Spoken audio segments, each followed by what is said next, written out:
All right, good evening, ladies. Bitcoin is back in another fucking range, and it doesn't seem like it's going to break out for a couple of months, or God knows how long it's going to take before we're either dumping to zero and the cycle top is in, or we get the next breakout and we're on for, easy mode again.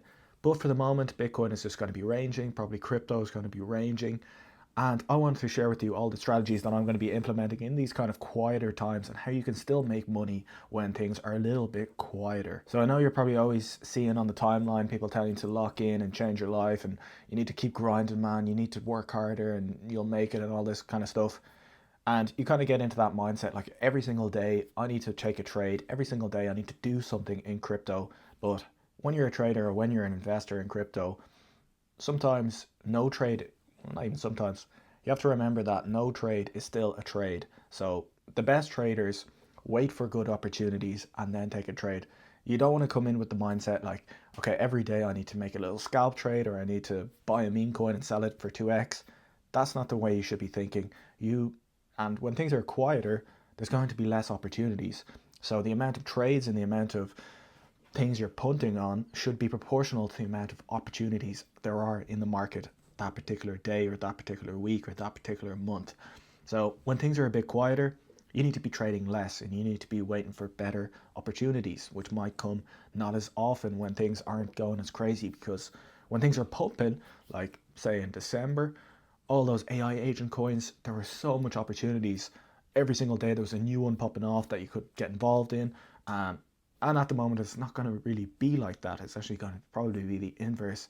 There's going to be so many scams. At the moment, I think we all know how many meme coin scams and grifts are going on at the moment. So the less trades you take, like no trade is a trade, the less trades you take potentially is like sometimes the strategy. So touching grass is the first thing you could potentially be thinking about. I know that's a bit of a boring answer, but trust me, the rest of them are a little bit more interesting and you like can actually make money.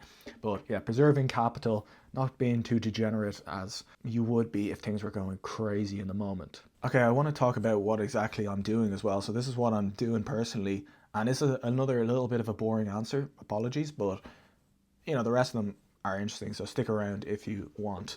But the other thing I'm kind of looking at doing in this kind of more quiet period is reshuffling my portfolio around and setting it up for what I think is going to be the next pump in crypto.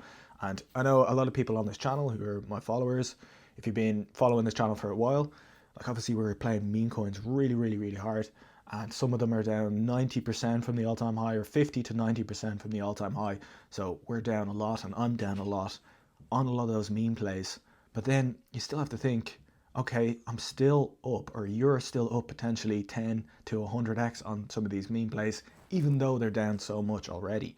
So I'm kind of thinking, I was way overexposed to memes. I think a lot of us probably were.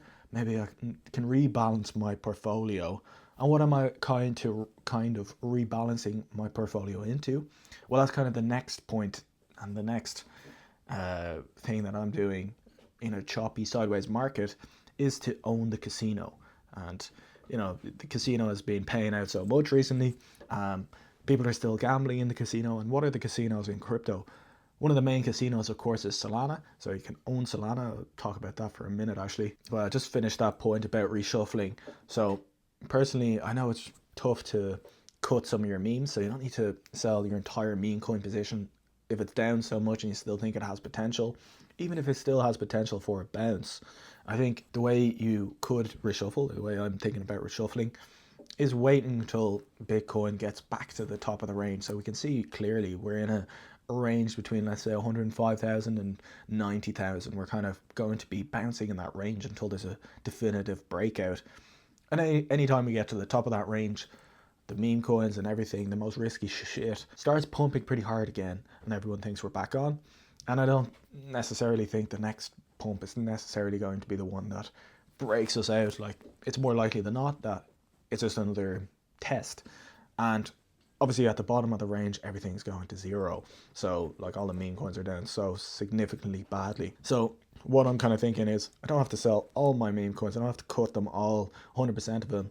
You can just take off DCA out of them and rebalance into the things that you think are going to perform well in the next part of the cycle. Like however, you want to construct your own portfolio for the next pumps, and I want to be a little bit less degenerate potentially in this. Like, I don't want to be fully allocated to memes. Maybe there's going to be new opportunities in the next pump that we don't know of yet. The point that I want to reshuffle most of it is when we're kind of creeping up towards the top of the range. I think that's a nice place to cut, and you can cut into cash, and that's you taking profits for the cycle, which, we're a decent way through the cycle at this point if you don't realize that yet. So it's no harm taking some off the table if you want, or if you're already like fully allocated to cash and you don't feel you're exposed enough to this part of the cycle for the next part of the cycle, you could buy some of the stuff at the bottom of the range when Bitcoin's at the bottom around 90,000 if it gets back down there. So as I was saying, the things that I'm looking to hold for this sideways accumulation phase and for the next pump of Bitcoin and the entire crypto markets are the casinos, and Solana is a casino. You need Solana to be able to buy meme coins. You need Solana enabled to buy these AI agent coins. You need Solana for all these new apps that are taking off on Solana. But that is a bit of a double-edged sword, because if anyone's selling their meme coin into USDC, obviously the meme coin, the transaction that's actually happening is usually the meme coin's getting converted into Solana, and that Solana is getting converted into USDC. So when you're buying a meme coin, kind of you're swapping Solana. Some of that is getting added to the liquidity, and basically taking some Solana out of the supply. And so, like, obviously I'm still super bullish on Solana, but in the short term there is some headwinds. We just had a $100 million grift, $180 million grift with this Libra coin, this Argentina coin, if you didn't see about that. But basically that's like $100 million extracted from the trenches. I think the trenches are going to be in a bad way. Like, all of these liquidity drains, like the Trump coin, this Libra coin, all these scams and grifts that are going on Solana are a serious liquidity drain on the trenches. So the meme coins is going to struggle for probably a couple of months at least. And Solana itself, this liquidity drain, those people who are, these rappers who are coming in and launching a meme coin, they're just taking that Solana and they're converting it into US dollars, and they're leaving, and they're just saying bye and thanks. They're not a net positive for Solana. And even the pump fund taking $500 million of Solana, and all the trading bots taking hundreds of millions of dollars of Solana and selling it. It's just a little bit of pressure on Solana. So obviously all this activity does burn the Solana supply, and more activity throughout the course of the year is going to be very bullish for Solana. But in the short term, still my biggest bag. But, I think it could be a spot to DCA into Solana. It also has this huge unlock. Not a huge unlock, but it does have a big unlock in March. So within a month, I think about $2 billion worth of Solana is getting unlocked. I'd say that's probably going to be a bullish unlock. I just have a good feeling on that because everyone knows about it. Everyone's worried about it, and there's no certainty that that unlock is going to cause a load of selling pressure necessarily. Like, that's probably already been sold. It's already been shorted, you know what I mean? And they're going to get that Solana and they're going to hold it then. And the next casino that I am buying, and I've been talking about extensively in the last few videos, is of course Hyperliquid. And Hyperliquid, I'm not going to go too deep into what it is. I'm sure you know. If you don't know, watch my videos on it. That's a way for people to gamble and to leverage trade for perp decks. It's a perp dex. People love gambling on perps, and it's still making a shitload of money. This is the trader's net P&L, and essentially what this net P&L is showing is the fees that Hyperliquid earns. And unlike with Solana, there is no big extraction events of the Hyperliquid token, and all the money that Hyperliquid is earning, the platform is earning, is some of it is going towards actually buying and burning the Hyperliquid token. So the supply is reducing of hype. So it's a positive feedback loop. As you're probably aware, trading and leverage trading is mostly zero sum. So for everyone who wins, an equal amount of money has to be lost. So this should look like a completely straight line because the wins should outweigh the losses. But in fact, the fees that are earned means the net P&L for traders goes down and down and down. And who's making that P&L? It's the Hyperliquid and Hyperliquid stakers and the Hyperliquid liquidity vault. So that's where I'm putting a good bit of my portfolio into Hyperliquid. I think it's going to be a big play for the rest of the cycle. Perp decks, perpetual futures are like one of the biggest products crypto to ever come out of crypto. And finally, it's on a very performant dex.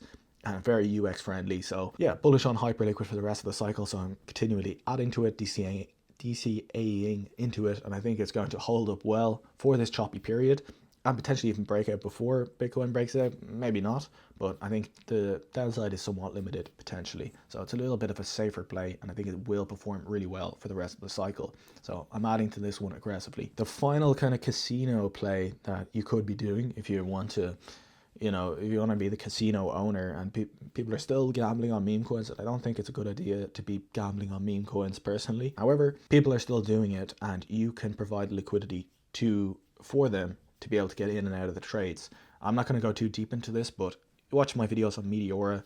Still making really nice fees from providing liquidity, making a couple of $100 here and there when I'm at my desk. Obviously, not every trade goes well, but if you get good at it, you can make a few $100s. Depending on how much money you have, obviously, you can make a few $1,000s if you're willing to risk more and if you're good at it. But watch those videos if you want to learn how to provide liquidity, and if you want to learn all my plays, not learn my plays, but I share all my plays in my private cabal if you're interested in that as well, linked in the description. On top of that, you'll be farming the Meteora airdrop, and yeah, I think that's going to be a nice airdrop. So the more fees you earn on Meteora, the bigger airdrop's going to be, because it's mostly based on how much fees you earn. And that's of course another thing you can be doing. It's a brilliant thing you can be doing in a ranging market, is airdrop farming. So for me personally, I'm farming Meteora heavily. Another thing you could be looking at farming is Kaito. So if you don't know what Kaito is, maybe I should do a video on it. But they're this like AI mindshare, crypto Twitter mindshare platform. It kind of tells you what's going on crypto Twitter, where all the mindshare is, and gives you solid information. That's the kind of idea behind Kaito. If you have a bit of a Twitter account, if you know a lot about certain project and you become an expert in it, like I haven't really been farming Kaito personally. If you are good on Twitter and you share good information, you will earn good yaps, and these yaps could be worth a lot of money. So Kaito is definitely something that I should be farming more heavily, and it is kind of tricky to farm. So I would look up how to farm Kaito on Twitter and read all those threads, and yeah, try and farm it if that's something you're interested in, because it's probably going to be quite a tasty airdrop when it does launch. But there's definitely plenty of other, you can watch my recent airdrop farming videos. There's probably other things you could be airdrop farming. Airdrop farming generally is lower risk. It just takes a bit of time. Kind of depends on what you're farming, but in a choppy market, you're kind of setting yourself up for a nice airdrop if you're doing it correctly, if you're doing it well. Definitely a good thing you can be doing. But look into what else you could be airdrop farming. Maybe I'll look into it myself and do it in my next video, because that's what I like doing, helping you guys and sharing all the information that helps me. And that's the other thing you can be doing, linking back into Kaito, creating content. Potentially that's something you could get interested in doing, or could start doing yourself. You don't have to get in front of a camera on YouTube like me.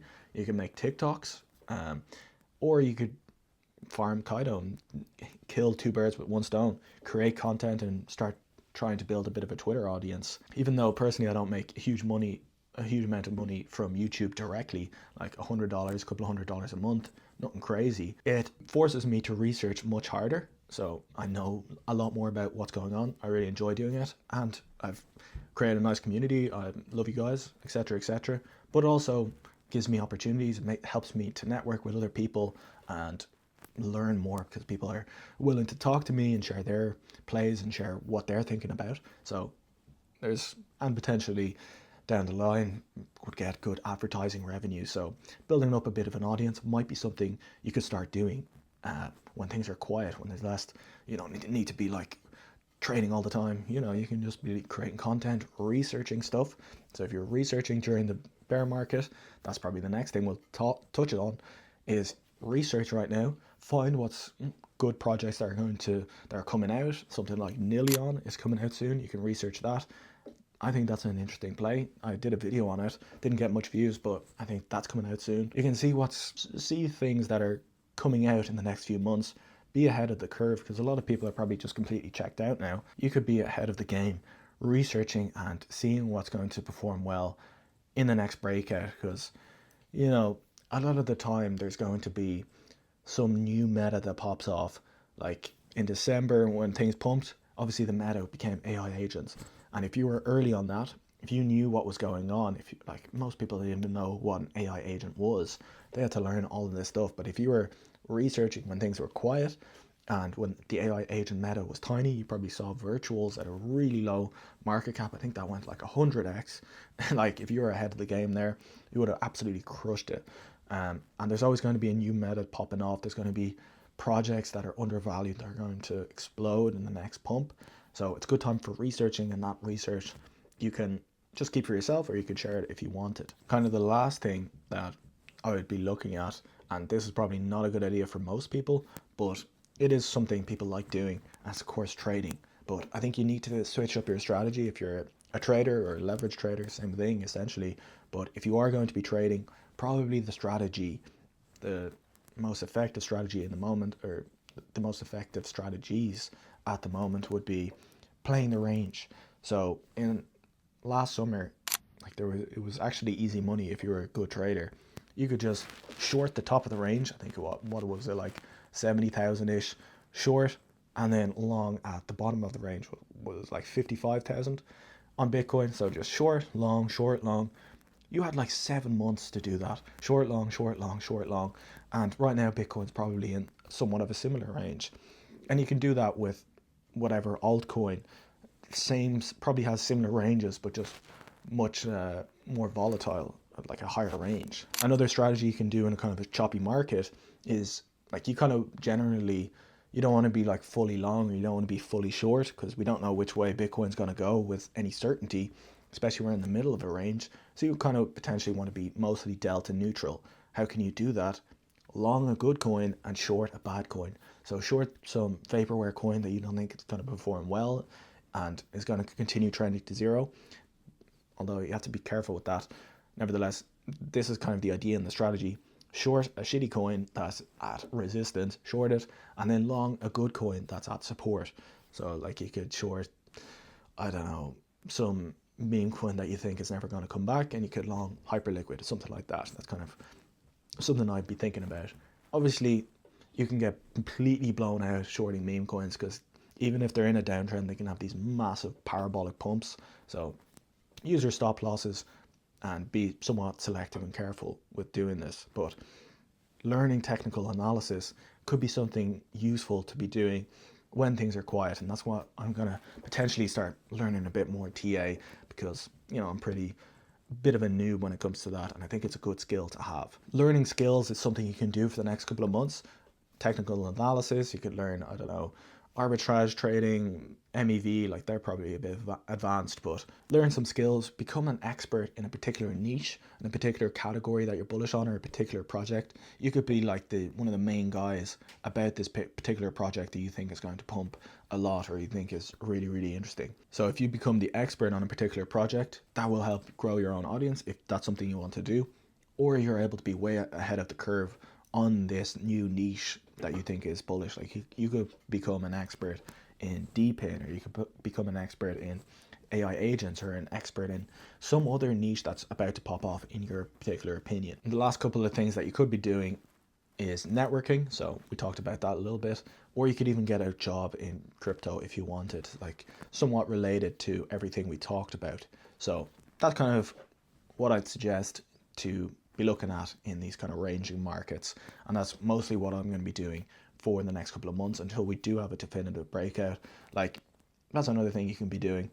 You can be looking out for the breakout of the range. If Bitcoin breaks out, potentially would be a good long.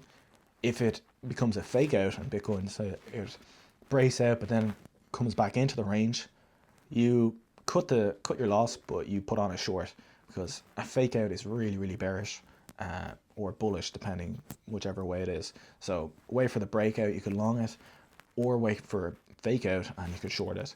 That's just a bit of a side note there. So yeah, that's all for today's video. Really hope you enjoyed the video. Hope you learned something. Join my Telegram community. We need to get a bit more activity in there. It's getting a bit quiet. Everyone's gone to sleep, unfortunately. But yeah, thank you so much for watching. I'll see you in the next one. Cheers.